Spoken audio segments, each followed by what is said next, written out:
Hi, everybody, and welcome to From the Mezzanine, the Broadway podcast for the Broadway fans. Today, I am joined by just my favorite Broadway fan, honestly. Stop. Like, we are kindred spirits. Josh Rosen! We are. How are you, Josh? I'm great. The Wicked movie came out this week, so I'm really great. Literally never been better. I've quite literally never been better. Never been better. I can't wait to talk about the Wicked movie. You guys, Josh went to the premiere. I did. Please tell us all the tea from the premiere. Well, it was amazing. Let's kick it off on a high. Like, literally, we cannot waste a minute. Let's talk about the Wicked movie. Let's go. The Wicked premiere was amazing. It was hosted by Vogue, Condé Nast. It was at the MoMA. Shout out. Saw Anna Wintour, met Ethan Slater, met Jeff Goldblum, met Steven Schwartz. It was the best night of my life. It's my favorite. We're all jealous. It is like, I love you, and I'm so freaking proud of you. But we are also jealous. Next year we're going. Next year we're going. Hand in. Oh my God, you're gonna leave me. Hand in hand. Yes, hand in hand on the carpet in LA. We're going to the LA premiere. We're going to the LA premiere. I'm fully holding you to that. Yeah, we're going to the LA premiere. Slay. Well, we actually just talked at length about the Wicked movie, and both of our experiences seeing it are so many thoughts over on Josh's brand new podcast, On a Floating Rock.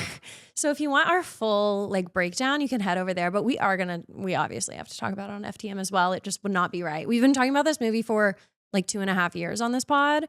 I genuinely think we have. I feel like the first piece of news came out right when I started the pod. So I have just been anticipating this, and it's finally out. And we're so blessed for it. Yeah, obviously I'm having scatterbrain. I don't even know where to begin. But let's just chat about our individual experiences seeing the movie. Well, which experience should I talk to about?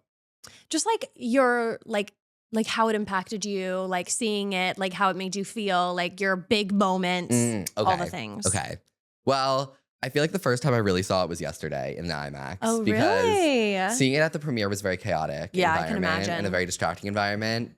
For me, I'm just really happy how well they did the musical justice. It's like if you took every scene in the musical, kept it in order, not taking out any songs, not adding any songs, and expanded each scene. Truly. And made it three-dimensional. And you got to go in. Even something bad I liked. When Elphaba does that thing where she copies what he says and she's like, and nothing bad. I was like, yes! Every song, house down boots. I felt like I was watching an expanded version of the first act of Wicked.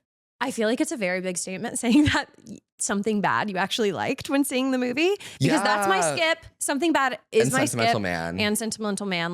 Those are usually my skips too. You know what's interesting?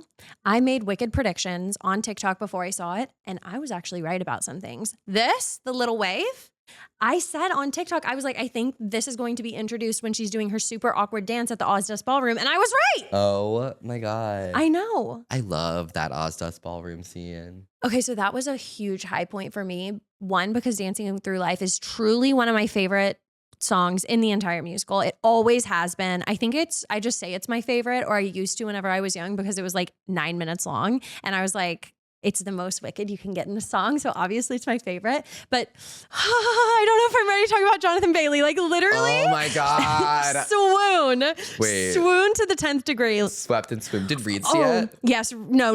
Reed has not seen it yet. Okay. Reed's in the background. Shout out. Hi, Reed. No, Reed has not seen it. But I sat him down the night before I saw Wicked. Did I not? And I said, I just want to warn you, it's about to be bad. I have a feeling, and I showed him videos of Jonathan Bailey singing, and I said, I have a feeling I am about to really go into an obsession, and I'm warning you. And he said, okay, babe. He literally was like, okay, it's fine. And he has to prepare. He has to live with it now. He does. So he knows how I feel. But Jonathan Bailey was, wow. So guys, hot. anytime he was on the stage, oh my God. His eyes, he is perfect for the role. He's the hottest man I've ever seen. Is he? Actually, I think I agree. Yeah. He truly is. He's when the is he coming to Broadway? Ever. He's never been on Broadway, has he? I don't know. We need him. I literally need him. What? Let's cast him in something. What should he be in? Well, that's a great question. Yeah. Well, he played Jamie in that revival of Company in London. Killed it. Won an Olivier. Right. Killed it. What could he be in? I could see him as Gatsby, but also that's just because like He would eat. I love like that's such a hot role. No, he would eat Gatsby. Anything Prince Charming-y. Like if they did another Into the Woods, like that would be great. But like I want something more for him. No, I want him to like be a leading man. Like Christian. a true leading man. Christian in Moulin Rouge. Yeah, even Moulin Rouge though. No.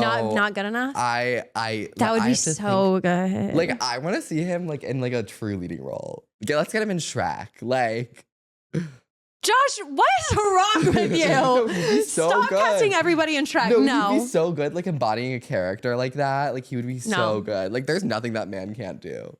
Although don't you want him in a hot role and you're putting him out as an ogre? No, true. I do not think so. Like I wanna go see him in something so I can just be like, like salivating at the mouth. And you're like, let me see him in Shrek. Role? What's like a hot role? Christian. What's hotter than Christian? Ooh, I would love to see him in like Dogfight.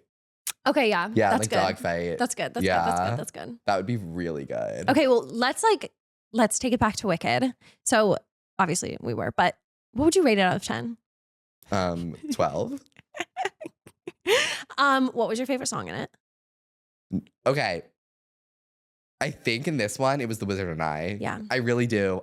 That song, when she screams to the mountains, the wizard and I, like, she's so good. The wizard. She's so good. Yeah, And, she put in some runs. Oh, that was beautiful. Yeah. They put in some riffs and runs. The way they did it cinematically was truly stunning. And it was just like really a nice, because it's really kind of the first song that puts you into Wicked, I feel. And you realize the gravity of the show. And they really did it well. They really did it well. I loved the running through the field. Like, have we all had a moment when we want to be running through a field, just belting The Wizard and I? Yeah. It was perfect. And she probably had such a good time filming that, running through the field and singing. Okay, so in that vein, which we briefly talked about on his podcast, the singing live. Unreal. I thought that was such a beautiful thing to do. They haven't done it since Les Mis. Yeah, and it was so authentic to like what you would see in a Broadway show. And you could tell that they were singing live because it just sounds so much more connected. I need to see it again because I knew they were singing live, but I didn't know it was like for the whole entire time, right? Right. So whenever I saw it the first time, I wasn't thinking about that. I need to see it again with like that in my head. You're happy now that you're choosing this. You too. I hope it. Yeah, they're so good. But have you seen the videos of Cynthia Erivo in like the flying thing and she's singing at the same time? It's insane. Oh my God. If you haven't seen the video, look it up. It's so cool. And it just like puts in perspective what a freaking icon Cynthia Erivo is. She is. She can do hard things. Did you have any judgments for this show before you saw it? Or like, let's say a while back, because I had hella judgments at the beginning. I think when I first heard they were making it a movie, I was like, oh. But then once I learned like who the team was, how long they ended up waiting to make it, I was like, I know this is going to be perfect. Like by the time 2021 rolled around and I found out they were finally actually making the movie and they had finally actually casted Elphaba and Glinda. Yeah. That's when I was like, okay, like I saw the casting, I saw who was directing it, I saw it was actually going forward, and I saw how long it had taken for them to actually move forward with it. At that point, I knew it was going to be a perfect movie and I had no doubt. So I've known since 2021 that this movie was going to be perfect. Okay. Yeah. Don't go in the archives of From the Mezzanine because I have said some very disparaging things. Like I know when the Ari casting came out, I think I was really upset. Really? To be honest. And then, but as like it went on and I saw how much care she was putting into it, and honestly, like the propaganda online, I think worked on me because she has wanted to play this role for so long. And she did handle it with such care. Like she literally like Glinda's so close to the sun. Like she was Glinda. She cared so much about doing justice to this role because she's a theater person. Yeah. And also I think like as someone who had seen Ariana perform on a stage before when that casting was announced, I think that also, not in a musical, but like I'd seen Ariana in concert and like I'd seen like her showmanship. So I think I was like, oh, like I know she like has what it takes. Like if she can put on what I went to like the Dangerous Woman tour. You did? Yeah. In high school. That's cool. Yeah. Yeah. The Wachovia Center. Back when it was Wachovia Bank still. But yeah, crazy. I feel like she brought, did it very interestingly, because I saw in a video, she was like, we need to find a way to, because when you're performing Glinda on a stage, you can make it larger than life, and you want to make sure everybody in the audience understands like how silly she is and like girly and flailing around and whatever, but she had to scale it down for the screen. And I thought she did that in such a good way. Like in Popular, we were talking about like the la-las at the end. And I also like loved the la-la when she was like on the ground. It was so freaking cute. And the chandelier. Yes. She's just like so like petite and adorable with it. Okay, but what was the smirk they kept doing? Like nonstop. Cynthia and Ari kept being like, I have no idea. I didn't even notice that. like, we need a smirk counter. Like whenever we see it, we need to count, because they literally do the smirk like so many times. It's almost like the Debbie Ryan, like truly. I've never heard you of didn't it. notice it? I've never heard of it. Now you're gonna notice. Yeah. Because they like, it's like, I don't know. I was like, they keep smirking. It's kind of cute, but also kind of like crazy. Do you have anything you could criticize about this movie? Like anything? Anything you didn't like or like were not expecting? I did think the surprise cameo, I think we talked about this, took me out of the movie a little bit. Yes. It was a little much. Yes. If you haven't seen it, fast forward, because we are about to give away the biggest giveaway. There's a major surprise aspect of the movie. I wish Reed wasn't sitting in this room because he hasn't seen it yet, but Reed, close your ears. Kristen and Adina have a cameo in One Short Day, and it's crazy. And they completely changed One Short Day. They changed it like pretty much more than any other song in the show, I'd say. And they're explaining the Grimmery. And I thought it was a good, like it was necessary for them to explain the Grimmery to like that extent. But they like say, and the one who can read the Grimmery will sing the powerful ah. And I was like, oh my God, we got like Adina's ah in the movie. But it was honestly like it was too on the nose, like for the fans. I agree. Like it was too much. Like it was too like pick me. Yeah. Like I agree. That's my one thing with it. Besides that, no notes. No notes. It's a perfect movie. What did you think about Michelle Yeoh? I thought she was great. You did? I wish we had Wizard and I without her in it. Really? But that's like part of the song. Many years I have awaited. I know, but she's not really a singer. Like I know that's what she kind of spoke it. For a gift like yours to appear, though I predict the wizard will make you his magic grand vizier. But I don't know. I just was like, she was kind of, I thought her acting was amazing, but her singing was subpar. I love how they say sweet Oz, like instead of like, oh God. Yeah, like sweet Oz. Yeah, I love that. Love. Okay, let's talk about the things that are different from the stage musical. Something just broke behind me. To the movie. First of all, Elphaba's powers were very different. She has visions now, apparently. Yes. I didn't really get the need for that, but it was fine. I didn't mind it, but I was like, interesting. I wonder why we're making that choice to like bring that in for her to have visions. I think it's because in a movie we can like see those visions happening more clearly. So I think they wanted to use the movie aspect to. Yeah. Yeah. And there's certain things that I love about like musicals turning into movies is that in movies, if they're able to capture that magic of the stage show, then that's really special. And they certainly did it in this show. But like the Heights, them like dancing on the side of the buildings, like create that magic in movie form. So that's like a way that they did it. Another big difference was the bears being like her nannies instead of like her parents just hating her. And I read that they did that to kind of connect more so her love for the animals. Animals. Yeah. Which I didn't really think that when I saw it. It's really beautiful. But I thought it made sense after I read that. It's really beautiful. So what else did they change? I'm so sorry, I'm yawning. I always yawn like when I'm like inside and recording. I don't know why. I'm trying to think. So much actually, but also like not that much at the same time. I was shocked by how much was kept the same. Absolutely shocked. It was almost like oh wait, sorry. No, you're good. Keep Go going. ahead. Go ahead. Oh, you're my guest. I was about to say, like, it's almost like if they, like, kept every scene in order, but just made each scene a little bit longer and more fleshed out. Like, I feel like I learned more from each scene than I did in the music. Like, it's almost like, it almost makes the musical look like not very well fleshed out plot-wise. Because I'm like, they added so much more. You're kind of right. They did. They kind of hold your hand a little bit more in the movie, which I expected them to do. Like leading you, like, this is where the plot is headed. Like they made it so obvious that the wizard was not powerful, like so obvious. Also, all the odes to the Wizard of Oz, like there were so many more like True. odes to the Wizard of Oz, like seeing Dorothy and like in the beginning when you see this weird like animatronic like Dorothy and the Scarecrow and the Tin Man. I like that though. I loved it. Yeah, walking down the yellow brick road. Yeah. And oh my god, when the wizard scene when they make the road yellow. That was interesting. I wonder why they did that. No, I don't believe so. And they added a lot to that scene with the wizard. I kind of feel like they were just like, oh, we have Jeff Goldblum, let's give him like more scenes, even though that's what they were like. They were like, let's give him more screen time. Exactly, but it was kind of like weird and uncomfy. Yeah, he is weird. So, which you talked. I mean, he caressed my shoulder at the premiere, which I loved. No, like I actually loved it. Very welcome. No, everyone was like, "That's weird." I'm like, I loved it. We were talking about Pittsburgh, and he caressed my shoulder, and I wouldn't expect anything less. I felt a very deep connection to him in that moment. That is so funny. I love. Well, we talk at length over on Josh's pod about Wicked, but overall, I freaking loved it. I thought they handled it with such care. I did not cry, which I thought was crazy. Like everybody was sobbing, and I was like, obviously, like I'm going to be so emotional. I just was sitting in my chair, and I was so giddy. I was literally like kicking my feet, laughing. I was so happy. I was like, they're doing it so good. And afterwards, I felt the same. I was walking down the street, and I was like, life is so much better seeing the Wicked movie. Like it just felt so much better after, you know? You know what I was talking with my friend about? Mm-hmm. I can't wait for part 2 to come out. And then when part 2 comes on streaming and like DVD or whatever, to be able to sit down at home. Watch it all. Watch part 1 and part 2. We're going to have a 5-hour marathon one day. Yes. We're going to have a slumber party. We're going to start at midnight and we're going to end at 5. Mm-hmm. So.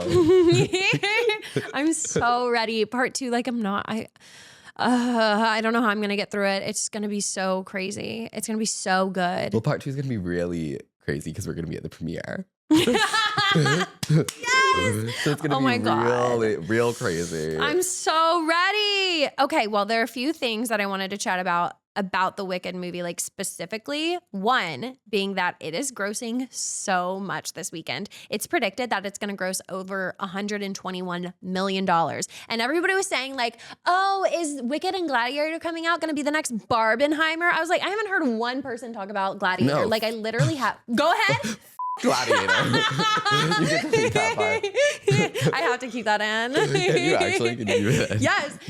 No, but it's so funny because everybody was like trying to make it into this thing. I'm like, nobody gives a about Gladiator. And it turns out that Gladiator's only estimated to gross $61 million this Hell weekend. yeah, it is. Yeah. And you know what? It's also so annoying because it also is coming out in like IMAX and it's taking up IMAX times from Wicked, which is so away. rude. Literally leave. Go away, Gladiator. Nobody wants you. Yeah. And I'm so happy Wicked is doing better. Like, who cares? Who cares about Gladiator? But yeah, it's supposed to be the highest grossing box office musical movie ever, like Broadway movie. That doesn't surprise me. That doesn't surprise me at all. The one holding the crown right now, can you guess what it is? Mamma Mia. No. Don't tell me. Think. Les Mis. No, actually. It's newer. Think newer. Don't tell me. I don't know if you'll get it. I don't know. No, if I'll get it. Is it based off a Broadway musical? Yes. Okay. Big cast. It was in theaters. Yes. I saw it in theaters. What year was it released? Probably like 2016. Yeah, I don't know. What would it be? You don't know 2016? Like around that time? What was it? Think. Wait. I want you to get it so bad. Can you give me a hint? Yeah. It was in the Broadway season 2 years ago. So the 2020 as a revival. 2021 season or the 2020? I think 2021. Wait, 2022. I think.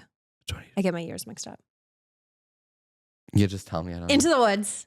Oh, well, that movie came out in 2014. And it did that well, really? 31 million. Yeah, it's the last like with Anna Kendrick. Big one. Exactly. And Meryl Streep. Mm-hmm. You know, a musical movie, sidetrack, was so good. What?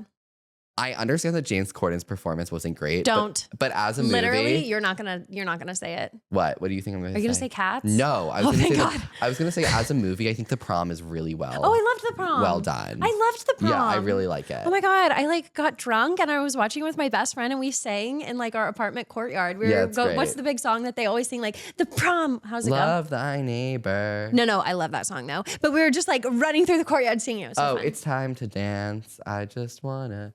Or it's like the build a prom for everyone. Maybe it's that one. I've only seen it the one time, but I loved it. Barry's going to prom.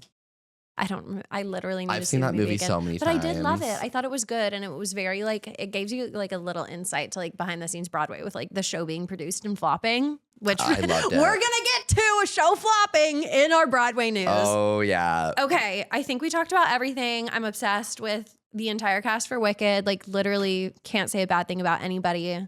Love, love, love. Listening to the soundtrack. What's going to be your like top listen to song on your Spotify Wrapped? The Wizard and I. Fully. Especially the last like minute of it. And I'll stand there with the wizard. Feeling things I've never felt. You go, you sing it. And though I never show it, I'd be so happy I could melt. So good. Love, love, love, love, love. Okay, well, with that, let's get into our Broadway grosses. Okay, Broadway grosses. What do you think is going to be number one? Literally, don't even think about it. You know it. Wicked. Yes. Well, Wicked's been really hard to get tickets to ever since the movie hype has started happening because I used to, my first 2 years here, I would enter the Wicked lottery and I won like 2 years in a row. Like me and my friend made it a yearly thing. Like, oh my God. We would just go because it was so easy to win. Now you can't win the lottery anymore. That's insane. Because well, it like was easy to I get would love tickets at that. one point. I feel like ever since after the 20th anniversary, it hasn't been. No, right? 20th anniversary. Bumped it up. No, like after 20th anniversary. I saw it once after 20th anniversary. Like On right lottery? after. Really easy. Sheesh. That's never happened to me. You just have good luck. Okay, but number 2 is like killing me. Also, by the way, $2.4 million last week for Wicked. Doesn't surprise me. A shit ton. Is number 2 Hamilton or The Lion King? Neither. Don't tell me. Don't tell me. Is it The Outsiders? No. Is it Death Becomes Her? No. What is it? Sunset Boulevard is number 2. I kid you not. Actually, by a lot. Lion King is below them, and they're like, What's there's Sunset Boulevard's 100,000. capacity? Their capacity is 94% capacity, so those ticket prices are high. Okay. That's crazy. Josh doesn't really like it. No, I do like it. I just think it's really overrated. I do really like it. I haven't I seen it think yet. it's so really good. I just think it's really overrated still. It's insane that it's number 2. I haven't seen that at all. I have not seen that change. If you could have seen Sunset Boulevard in 2017, the last time it was on Broadway, it was the first revival, and it wasn't some like avant-garde staging of it. It was the normal. Mm-hmm. You would have different feelings on this Sunset Boulevard. You would. Mm-hmm. I believe you. I fully Yeah, believe you. you I'm would. excited to see it. I need to see it soon. Okay, The Lion King is 3. Great. Hamilton is 4. Great. The Outsiders is 5. So Great. they are doing so well, 101% capacity. Doesn't surprise me. McNeil is 6. Doesn't surprise me. Have you seen it? No, I heard it's horrible. Don't. Hell's Kitchen is 7. Love. So they're We bumping love down Hell's a little, but Kitchen. they're doing fine. I love that Hell's Kitchen is doing well, by the way. Yeah, me I too. love seeing that show thrive and keep it up. Sorry, I'm counting. Is 6 in the 1, 2, 3, 4, 5, 6, 7. Okay, Hell's Kitchen is 7. Okay, fully agree. I'm very happy for the team over there at Hell's Kitchen. By the way, the tea with Hell's Kitchen and the Patty. roommate, we haven't talked about that That on was the bad. pod. No, that was you really can air bad. this. That was bad, Patty. Yeah, that was wrong. I don't think Patty Lupone should keep getting away with She being a can't. bitch. Like, She I'm truly really can. sorry. And good on Keisha Lewis for speaking up. Yeah. For real. For real. Dude, that's so bad. But they like issued an apology. Well, I love Hell's Kitchen. So Do you really like love the show? it's grown on me. I really like it. I think it's great. Really? I send a lot of first timers to Hell's Kitchen. Interesting. Like Okay. people who are like on their trip to New York with their family or Mhm. like haven't seen a lot of shows, or like I'm here with like my mom and Yeah. my cousins and my uncle and aunt. I'm like, go see Hell's That's Kitchen. what you recommend. Oh, yeah. Interesting. Can't say the same for myself, but I do love I mean, the I show. recommend a multitude of things, but that's one Right. of them. Okay, love. Okay, 8 is MJ. Love. O'Mary is 9. Love. And 10 is Death Becomes Her. Great. Way to go. And at this point, they're still in previews. Holy cannoli, that is amazing. Yeah. I'm shocked because you were telling me it's a hard ticket to get. I was like, oh, it's not even on my radar. I didn't know It's that. apparently very good. Ooh, and it's not a story, but their reviews were pretty good too. Pretty good. Yeah. Pretty good. I mean, good for them. Honestly, that's insane that I'm they're not number surprised. 10. It looked like it was really good. Yeah, so right below, we're going to have to go and see it. Right below them is Aladdin, Great Gatsby, and then Cabaret. So Cabaret has taken a big dip. Where's 6? 6 used to always be on the top 6 is 10. nowhere near. 6 might go down soon. 6 might Yeah, 10 it is. soon. That's the one that I'm looking at for sure. I love 6. That's so sad. I love it too. And I mean, they just had like their 5-year anniversary, I think. No, that doesn't make sense. No, their 5-year anniversary will be this 4-year? March. Yeah. They did something. And so they're trying to make a push, which they definitely need to. But yeah, they haven't been. I mean, so even good. even Their if it capacity does, is 87%. that's still pretty good. Yeah, but they're grossing like well under $1 million. For how long it's been running though, like I would say that's an accomplishment, even that they've run this long and Oh, I been think so. able Of to do course. this well. Oh, without a doubt, it's a Yeah, success. And it's won huge. the Tonys. It's amazing. It definitely recouped. Should we look at what's at the bottom? Yeah, what's at the bottom? Okay. We're not going to look at plays because it's just not comparable. But Tammy Faye is at the very bottom. No surprise there. How much? And then like how capacity or gross? Both. Okay, capacity 62% versus like almost 400,000. That's for it? the week. And then Swept Away is 80%, 400,000, but they like are still in previews. I don't like Swept Away. No, it opened. And then maybe Happy Ending. How is maybe Happy Ending not like killing it? This makes me want to throw up, you guys. Go see the show. It's the best new musical of the season. For me, personally, the best. I'm so obsessed with maybe Happy Ending. I agree. The capacity is 89%, so not horrible, but they're grossing like under 500,000 for the week. It's a 3-person show, so Oh, that's a good point. yeah. That's a very good point. This is why we have Josh on. You Through- open up my eyes. And you open up my eyes. Aw, I love that. Okay, well, with that, let's get into our news of the week. Are you ready? Okay, that was crazy. Okay, let's kick it off with some really sad news, you guys. Tammy Faye is closing. I saw Tammy Faye last weekend, and when I say it is not amazing, I do mean it, but it also isn't that bad, IMO.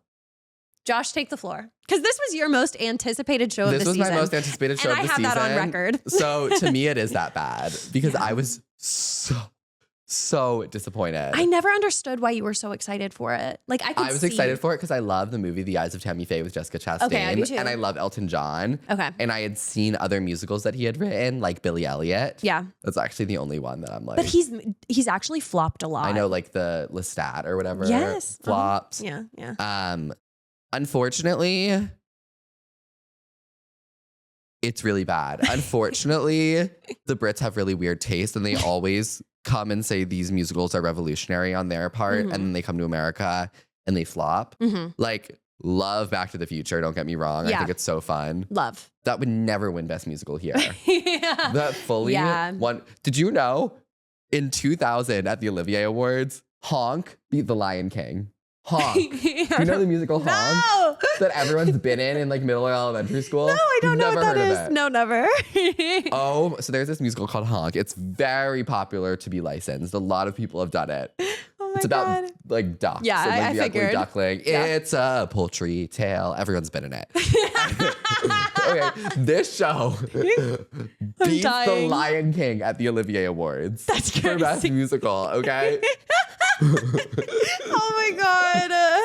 That is so funny. Okay, so speaking to that though, I did see that Tammy Faye's capacity in their West End theater was like 370. Over here, you guys, it's at the Palace, one of the biggest theaters. The capacity is 1,300 seats. It should have been an off-Broadway show.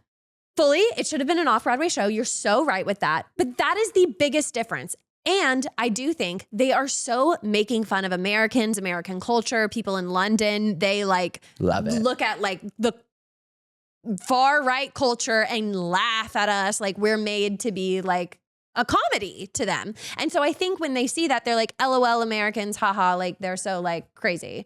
And they find that funny. But when you're in like the current state we are in, where it is so polarizing, nobody wants to go and see this show that is so heavily speaking on like these televangelists, like Christians. Like it's not relatable. Like to me, I was like, yeah, like if we were living in a certain world, which we are not, I would be laughing. But I'm not laughing because this isn't funny to me. You know what I mean? I totally understand what you're saying. Yeah. And I thought that was, I was like, oh, wow. Like I had this epiphany. I went to the comments of whenever they announced that it was closing and everybody was saying that. They were like, this is such a wrong show to open right now. It's like bad timing. Our culture's so not prepared for this right now. It's really bad timing. Yeah.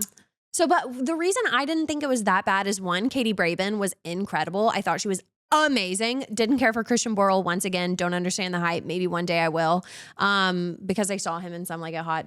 Didn't care for him then, and I saw it now. But that was a way better show than Tammy Faye.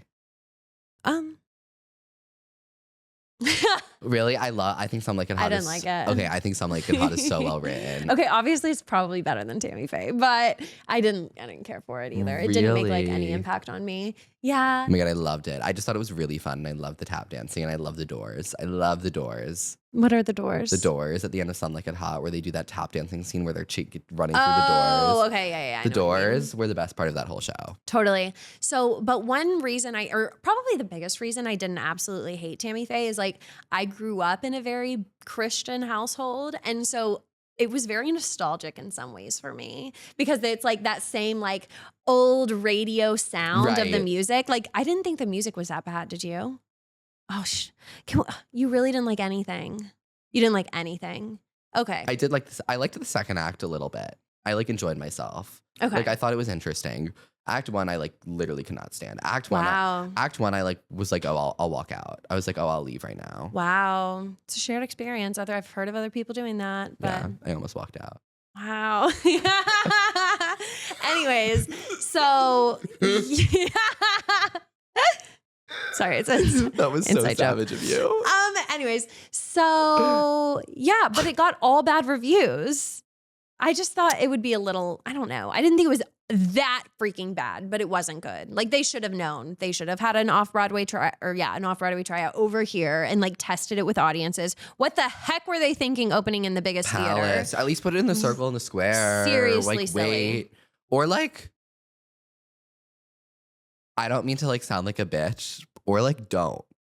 Just Yeah. like, or maybe just like don't put it on like Broadway when Trump's like running for president. Yeah, that was a crazy Also, choice, fully. Maybe like what they could have done is like go to like Chicago to like one of those like small theaters where shows go to Broadway, like the Goodman Theater or Yeah. like Steppenwolf. That way they would flop over there. Yeah. That way it would flop there first without Because- having to take the New York heat. I want you to guess how much money they capitalized this at. Oh, I heard it was like 16 million. No, 24 million. 25 is what I saw.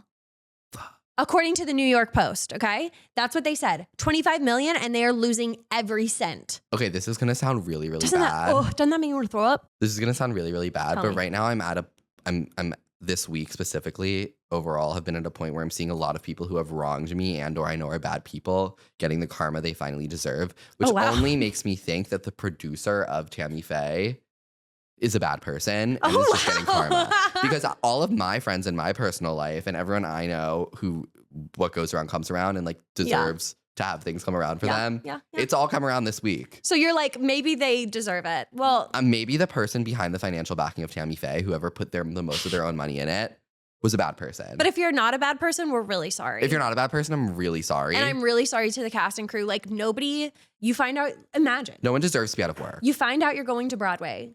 It's in a show with Elton John at the helm. It won Olivier Awards. Katie Braben won. And so did the, I always forget the term of like the assistant actress. That's what I always want to call featured. it. Yeah, they won, but they didn't come over to Broadway. And you're like, oh my God, like I'm in this big show. Like it's at the Palace. Like you're so excited. You think you have longevity here. And then you find out that you are closing after, let me get this right now, 24 previews and 29 regular performances. It's closing on December 8th, you guys. How heartbreaking is that? How long did the revival of Sideshow run? Did that run shorter? I don't know. Because I saw that revival and I remember thinking I was really cool for seeing that revival. Oh, I don't know. Because it ran so anything about that short. show. Oh. Oh, that's cool. I saw Paradise Square. That's my flex. Oh my It God, I ran did see super that short. too. I saw that also. Love Paradise Square. Loved. But K-pop ran less than this. That's like the most recent biggest flop. Oh, I saw K-pop. that. Oh, you did? It only ran, I think, 17 performances is what I read. I saw it in previews. Yeah, I did not like it. Yeah, well, unfortunately, or perhaps fortunately, Tammy Faye is closing. But it raises the question that I've seen posed on TikTok. Is Broadway in a state of crisis? Like, what is going on Broadway? So, I don't think Broadway's in a state of I don't crisis. either. I think we're opening the wrong things. That I agree. Way too soon. Water for Elephants should not have come when it did, in my opinion. Oh, I just like hate Water for Elephants. Yeah. So. Same for The Notebook. I think The Notebook needed more work. I just think that everybody's push, put it on, because like in the time that it takes for you to work on it, you're spending money. So just like put it on a stage and like, let's really make the money. That's my opinion. It's like they're just pushing things onto Broadway way too soon. What do you think? For me, I think they're not catering and considering enough to locals. which is a huge problem because at the end of the day, like we're the people that are going to buy tickets on weeknights. Like multiple tickets too. Like we'll see it a couple times. On weeknight and locals, just in terms of like we live here, like we're the people that can go on a Tuesday night, we're the people that can go on a Wednesday night. And I think that's the problem because they're pushing too much towards tourists, and tourists aren't actually coming in numbers and willing to buy tickets in numbers and know enough about Broadway numbers to buy tickets to a lot of these shows. And also the way they're like introducing Gen Z, like Romeo and Juliet. I'm shocked that's not on the top 10 grossing list, actually. Oh yeah, but I think it's doing well for itself. Yeah. So it's like, just a very tiny theater. My whole thing is like, I think that's a hit. Like we need to be bringing like more stuff that like appeals to young people. I think the people who are funding Broadway view people in our age bracket still as like kids, even though like we're all now like out of college, like in our jobs, making money. A lot of us live in New York, and they forget that like there's like a whole new population of New York, and it's a big population of New York that's like around our age, like Gen Z. And my whole thing is like they're just like not bringing shows that cater to Gen Z. Like that's why no one's going to see Tammy Faye on a Tuesday night, because no one our age wants to see it. And everyone in our age bracket are the people working and living around where the theater is, right? Where we can randomly and we'll have the energy to go on a spree with our friends to see a Broadway show. Like I have friends who aren't theater people who have the money to see shows, and like they'll go see Wicked with their friends. They went to go see Romeo and Juliet because Kate Connor and Rachel Zegler were in it. Like they went to go see MJ. Shocked. Like all like we're willing to spend the money. People are willing to spend the money even if they're not obsessed with Broadway, because like they see shows that they really like. I mean, look at The Outsiders. Like people are seeing it 10 plus times. And even if people aren't seeing it more than once, because shows aren't like designed to gross that to like make money off of people seeing it. You know what I mean? Yeah. Like, I know plenty of people who have seen The Outsiders who aren't like regular Broadway people who have just gone to see it. My thing is also like, I think The Notebook actually mismarketed themselves. Like, I don't think, I genuinely think it like was a problem of like not enough people knowing it was on Broadway. Because I would tell people that The Notebook was a musical and they'd be like, really? Like, I didn't even know that. And like, I took my friends to see it and like they loved it. But like, they wouldn't have known to see it if I hadn't been like, fully agree, because the show art for that was atrocious. Yeah. Hated it. They needed to tie it in more to like the movie. But I will say like people who love The Notebook, the movie, I don't think would like the musical. Well, I love the movie. I don't know. I just feel like it's such a huge departure. I think, but you know how I feel about The Notebook. I think if you like, I think we've talked about this. Yeah. If you like sad girl music, if you listen to Phoebe Bridgers, if you listen to Lizzie McAlpine, if you listen to Lizzie McAlpine. Oh, we'll get into that. If you listen to Boy Genius, Lucy Dask, like all of them, that's why The Notebook. That's why I love The Notebook. It's sad girl music. It's beautiful, beautiful sad girl music. Some of the songs are amazing. Don't get me wrong. I do love some of the songs. I am still in here. I love that song. Why'd you pinch your nose? I always do that for that song. Why? Because it like helps my voice go higher. I'm waiting for you. You're so funny. Well, I agree. I don't think Broadway's in a state of crisis. I think everybody's freaking out for no reason. Things are going to close. It doesn't like, it's very sad, but things that should close will close. And that's the circle of life. And this is how it's always gone. Shows didn't used to run as long as they used to too. Like some of your favorite shows that you'll think ran for forever didn't. In the Heights ran like, I want to say between like 300 and 500. It ran a year and a half. Yeah, it ran for a year and a half. Yeah, like you wouldn't expect that. I remember when Corbin Bleu went in to replace him and then it closed. Like, didn't know that. Corbin Bleu went in to replace Shut Lynn. up. Yep. Corbin Replace Bleu. who? Which role? Lynn. Usnavi. Stop. Yep. You can look it up. Is there a slime tutorial on your jank website? There might be. I just remember because it was him and Jordan Sparks and they were like the moment at the time. And I remember people talking about it and going to see it. This is a huge flex. My parents took me to see the original Broadway cast of In the Heights when I was 8 years old. This is why I can't be friends with Josh, because I just am so jealous. He saw the original cast of Hamilton. I just can't. I have really good parents that knew about things and like proactively bought tickets even before I was super obsessed with Broadway. And I, for that, am really lucky. You also lived so close. Like, I can only imagine the terror I would have been if I lived as close to Broadway as you. Like, I would have been like, Ma, let's go to New York every single day. If you lived in Bucks County, you would have wanted to go to New York every day, every County. weekend. Is Bucks County in a musical? Why does that sound familiar? Bucks County, or is that in a movie? The Bucks County Playhouse is a really big theater that's really popular. Like that's in a musical, like Bucks County. Marla Mandel talks about it in Big Gay Jamboree for a hot second. Remember, didn't she mentioned it, right? Fully. That's and then it. I didn't you probably yell. Screamed. Yeah, I was like, woo! Okay, let's get into our next piece of Broadway news that I am so excited. This is kind of like a twofer. So we have known that Jeremy Jordan has been leaving The Great Gatsby. Everybody's been wondering who is coming. Well, we got news this week. It's Ryan McCartan. Oh, yeah, it is. Who we know from Heathers, JD, Love. He has also been Hans in Frozen on Broadway. He was Fiyero. He's going to be our next Gatsby. Let's talk about that first. He's also a type 1 diabetic. Shout out. Y'all are connected. Me, him, and Caitlin Kinuin. We're like the three. Amazing. I love your tie-ins to people. Diet Broadway. You like always have like your tie-in. Yeah, always. Okay, so my opinion on Ryan McCartan, first and foremost, I was kind of hoping this was going to be the casting because I predicted it. I thought it would be him. Were there he was rumors about him? Yeah, well, he was posting videos of himself literally singing the songs on TikTok. But that's the other thing about Ryan McCartan. He lives on TikTok. Have you followed him? Or do you follow him? I follow him. Do you tell me about, do you like him? Like, what's going on? I can't tell. I feel like he's kind of like not doing well right now. I was obsessed with him because of Heathers, right? Like, love. And then I followed him and I was like, this man is so weird. Like, he is such an oddball. Well, he also has like a YouTube channel, right? A YouTube channel? Oh, Sam yes. and Ryan or whatever. Yeah, with his ex-girlfriend or current girlfriend. I don't know. He's just an oddball to me. I agree. And he puts all of his thoughts online. And he's just very interesting. I noticed, though, he has 1 million followers on Instagram. So I'm like, okay, maybe this is good for Gatsby because he has a following. He was on Disney Channel. I don't know. I think it'll help for Gatsby. You think it will? I mean, I don't think it'll help mean? any more than Jeremy Jordan, but I think it'll help bring in a different audience. You think it'll help more than No, him? I don't think it'll help anymore, but I think it'll help bring in a different audience. I think Gatsby will just keep kicking for a little longer. I could see it running till the end of next summer. Okay, I think that's fair. Yeah. I do. Okay, so I'm wondering if this means more people are going to leave. Like, is Eva going to leave? We cannot. Now? If she leaves that show, the show's over. It's over. Like, she is her voice, the way she talks, the way she sings. Yeah. If she leaves that show, show's over. No one can play Daisy like her. No one. And I like it with her. Yes, I love. She's it. Perfect. She's a Disney princess. She's perfect. Yeah. I love her. And this show is so Disney coded. It's so Disney. Okay, I that's know. It great. really is like a glorified kid show. So we will stay tuned and see how Ryan McCartan does. I will certainly be seeing it with him. I just don't know how I'll feel about it. But he's definitely he used to be one of my Broadway boyfriends, but not really so much anymore. So then the second half of this news story is that we found out where Jeremy Jordan is going. And he is going to be in Floyd Collins. So I'm actually gooped and gagged about this casting. I know, right? We have Jason Gote, who you know from Teeth. Who's in it right now. Yes. He's in Teeth. We love Teeth. So he's going to be starring alongside Jeremy Jordan. By the way, Jeremy Jordan is playing the lead, Floyd Collins. And then Lizzie McAlpine is going to be in it, making her Broadway debut. That's huge. She's Lower Merion High School. Also near where I live. Sorry. There it is. And in my grade. That's his tie-in to Lizzie McAlpine.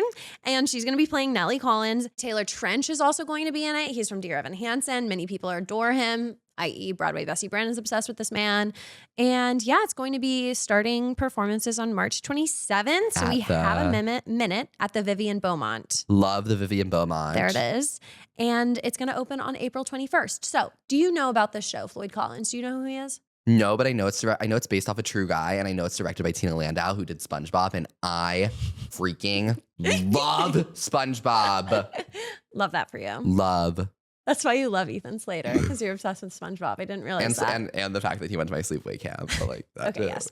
Amazing. So this story, I want to educate you. So Floyd Collins, it's like a true crime story. Like it's been on all my true crime podcasts I listen to. So he was literally like a cave hiker man. And he like thought that there would be gold in this cave. He goes down there and he's stuck for like, I want to say it was weeks, and it became this huge phenomenon. And it was like one of the biggest, like the first When did this happen? Oh, I don't know, like early 1900s, Okay. I think, like old, maybe like late 1800s, like very old. Okay. And it became like one of the biggest media circuses ever. It was like the first of its kind. They literally built a circus on top of where he was. Like he was alive down there, and there's pictures of him in the cave. Like you can like see him in there, but for some reason they couldn't get him out. That's like that movie, like the 33 or whatever. Exactly. It's just like that. But when they eventually figured out how to get them up, but while they were figuring out how to get them up, they sent them down food and lights.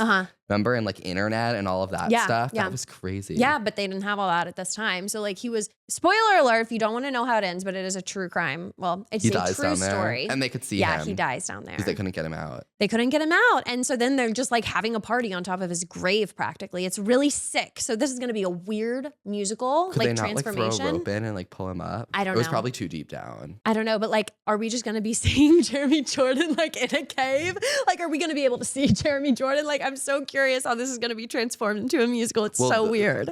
One thing about Lincoln Center, they're really good at set design. Like, I've seen a bunch of shows at the Vivian Beaumont. First of all, the My Fair Lady set was insane. It was like a house that spun in 360 with multiple floors. And it was the King and I set, a boat came out. McNeil has a really amazing set. Yeah, they have a That's really good the only good budget thing I can say about it. No, I remember everyone was I remember after the King and I, everyone was talking about that set because that set was insane. That was a boat. Wow. And it came out under the orchestra. Their sets are insane. South Pacific, all right. insane set. I'll give it time. I'll give it space. I've seen like most of the musical revivals with the exception of like, Light at the Piazza wasn't a revival, but I didn't see that at Lincoln Center. Mm-hmm. And I didn't see, there was one other I didn't see.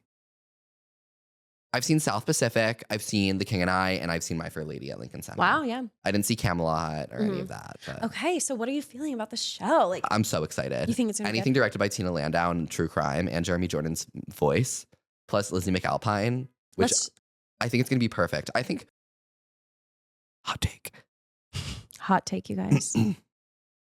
Prepare. This is my most anticipated musical of the spring. Don't say that. Literally, don't say that because you're gonna curse it.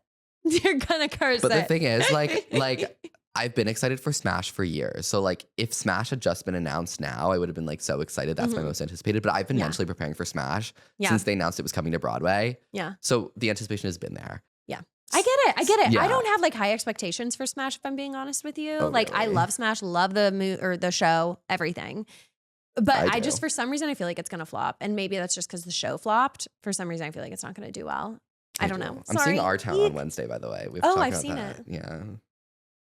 I know you don't love it. It's okay. Well, I respect your decision that this is your favorite of the season, most anticipated. I do think it's going to be amazing. I'm just really intrigued. Like once you like give me a new musical that I feel totally intrigued by, I'm on board. You know, like I don't know what to expect. What's the sound going to be? What's the tone? How is this going to play out? Very interested. And why this story? Like it's such a random story. But I think Lizzie McAlpine, like she's so good. I saw her at Elsie Fest. She was so beautiful. And you know what? By the way, I've said this on the podcast once, I'll say it again. There are always hints that people are coming to Broadway. Lizzie McAlpine like she headlined Elsie Fest because she was coming to Broadway. She wanted to like plant that Easter egg, like get you thinking about her on a Broadway stage, and now she's coming. Like that's why. So when people do things like that, who you don't expect to come to Broadway, think twice about it. Like it's a sign. Love. Yeah. I feel like you were going to say something. I cut you off. Oh no, I was just going to say, wasn't Floyd Collins written a really long time ago? Like the musical? Oh, I don't know. And then is that the case? It was written by Adam Gettel. Okay. Adam Gettel. Okay. Interesting. So you think it's been in development for a while? Yeah. Okay, cool. Well, that's all of our Broadway news for the week. Cool. Anything else like in your head about Broadway news? Any feelings, thoughts? I think we've covered all of it. You're going to keep watching the Wicked movie over and over? I'm really sad about Stuff's closing. But I'm also really excited for it to go on tour because I think a lot of people... I think it's going to do fabulous. It's going to do fabulously on tour. I think like schools can go. I think there's so many markets you can hit with Stuffs.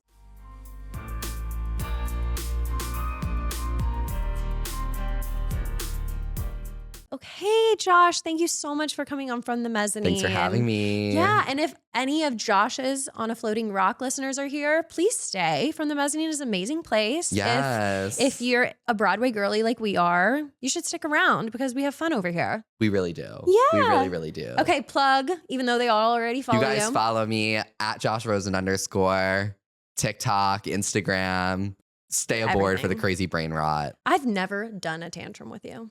Well, I haven't really done them in months. Oh my God. I've kind of like branched out of that niche. I'll tell you more about that. Okay, we'll talk offline. Yeah.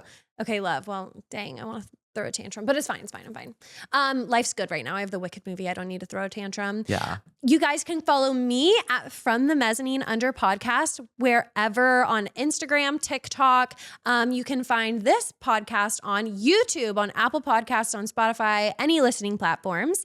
And share this episode with your Broadway bestie because I'm sure they're going to enjoy it just as much as you do. Leave me a rate and review wherever you are listening. And you guys, one more thing. If you want more content, you can go and join the Patreon and become one of my personal Broadway besties. It's www.patreon.com/runthemezzanine. We do a lot of fun stuff over there. I do kind of like a bonus episode. It's called Meet Me at the Stage Door every single week. So that's really fun. We also do FTM story times, all kinds of stuff. So I'll see you guys over there.